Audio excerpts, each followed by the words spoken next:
Samahan niyo ako mag-unboxing, not just one, but 1, 2, 3, 4, 5, 6, 7.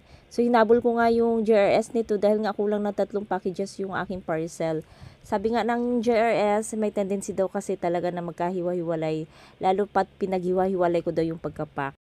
Pinaghiwa-hiwalay ko nga ito, pinapak ko na sa supplier ko ng 3 kilos dahil nga yun nga yung tipid tip na mas makakamura ako kaysa ipag-isahin sila dahil pag pinag-isa yung volume ng kilo niya at saka yung sukat niya, mas mahal yung bayad ko. Kaya ganito yung way ko kasi every 3 kilos bumabayad ako ng 333 sa GRS naman. Wala kasi sila ibang courier kundi GRS lang.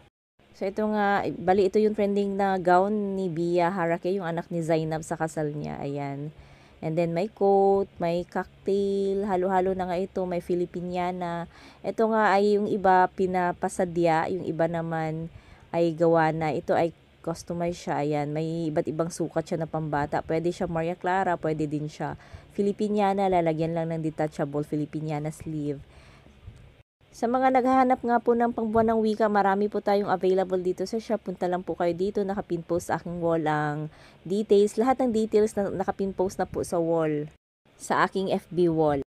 Eto more on beige color kasi nga yung mga hinahanap na ng mga Gen Z ngayon ay beige color, pang inner ng bolero. May costume din.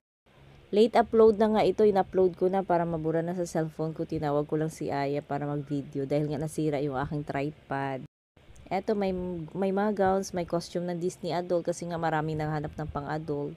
And then, eto, may pa-free din sa akin yung ano, pag umabot sa quota.